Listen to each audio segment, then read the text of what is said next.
Democratic New York City mayoral candidate Zohran Mamdani has made no secret about his political ambitions. He openly calls himself a democratic socialist, and he has repeatedly called for government intervention in both the renters and owners' housing markets. Back in 2020, Mamdani argued that luxury condos should be seized and given to the homeless, supporting a so-called housing guarantee. A year later, he rallied for communal housing. Watch.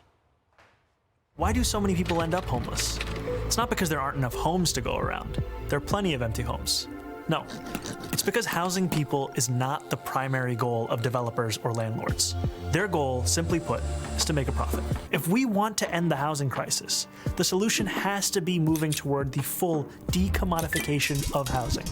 In other words, moving away from the status quo, in which most people access housing by purchasing it on the market, and toward a future where we guarantee high-quality housing to all as a human right. Now, the New York Times is reporting that some Democrats are, quote, determined to stop Mamdani from winning in November. And current New York Mayor Eric Adams is pushing to register 1 million new voters in an effort to fuel his now independent re-election campaign. Lisa, a lot to unpack, and obviously that is just part of his policy. We know, too, that there are strong, confirmed allegations of anti-Semitism, and now clearly anti-Italian, too, this guy. So pretty much every New Yorker has issues with him, except those Upper East Side guys that voted for his socialist communist policies. Yeah, the guy's a mess, but he is going to win unless there is one opposition candidate to him. The problem is you've got Andrew Cuomo, Eric Adams, and Curtis Sliwa splitting the somewhat sane vote in New York City. So if there's not just one person running in opposition to him, he's going to win the election, and New Yorkers are going to be left with this mess. But I was thinking about this today. So Zoran is an influencer, right? So this all makes sense. He's lived in a fantasy world. The guy tried to be a rapper. He's a Nepo baby. Yeah. He went to a $66,000 Bank Street school when he was younger. He went to Bowdoin College, which is $65,000 per year. He's a Nepo baby. And then he only had a job for 3 years between 2014 and the New York State Assembly in 2020. And then when he got that job in the New York State Assembly, he was absent for 50% of the assembly votes. So the guy has literally done nothing with his life, but he's an influencer, right? He's living for likes, not substance. He's on social media. He's on TikTok. And I think that sort of just summarizes his generation and also just that like influencer TikTok culture. Yeah, he's also a hypocrite because he enjoys a $3 million Chelsea home that I wish I could afford too. It sounds nice, right? While he's advocating to decommodify the entire market.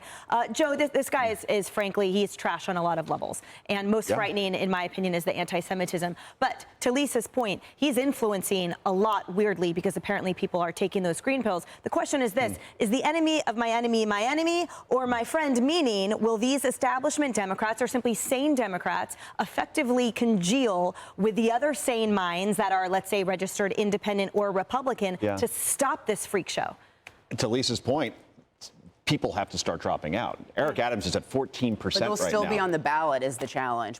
They need to get behind him. Okay. Yeah. Because Mamdani can win this with 32% of the vote. And in New York, the last election, you know what the turnout was?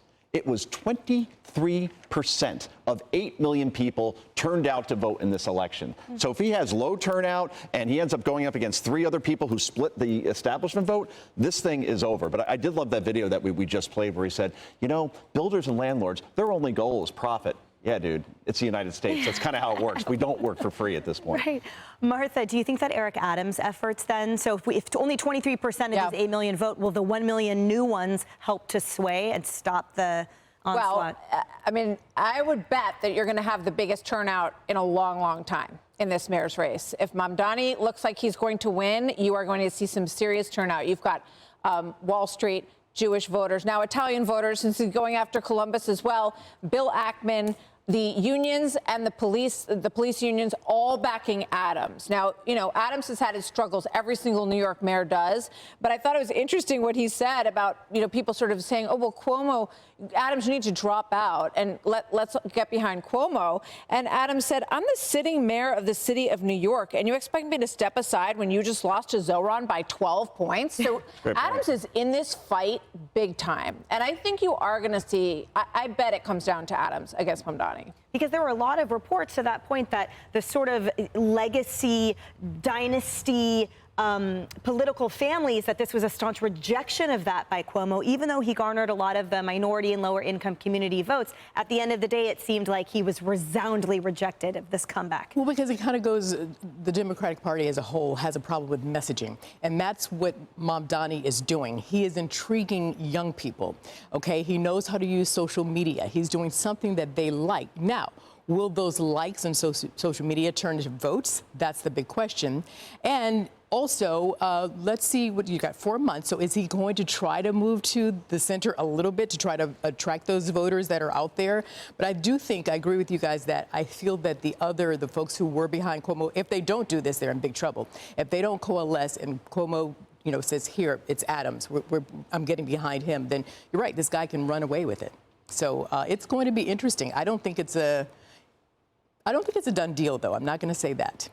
Yeah, crossing my fingers and hiding under the bed. I mean, this is a big monster in the get closet. underneath the bed. 4 months to bad stuff's under the bed. He wants to have communal laundry rooms, kitchens, food co-ops, bathhouses, pharmacies, lecture. I don't think he's ever visited, as I did, a Soviet Union apartment building or hotel. I would love for him to just go to one, they don't exist right now, but to just go into one of those buildings and see how those things actually work, it's ugly. That's right. The thing. A lot of the people that are voting for him, they're young. They don't know what the Soviet Union is. They have no idea. They were born after it was here, or Cuba, and that's the thing. He's counting on these folks not being informed about why these things didn't work in Cuba. Utopian ideas that they've never been exposed to. Yep. But he's got great TikToks. So he still refuses to condemn the Holocaust or global intifada. So please, the monster. Hey everyone, I'm Emily Compagno. Catch me and my co-hosts Harris Faulkner and Kaylee McEnany on Outnumbered every weekday at 12 p.m. Eastern, or set your DVR. Also, don't forget to subscribe to the Fox News YouTube page for daily highlights.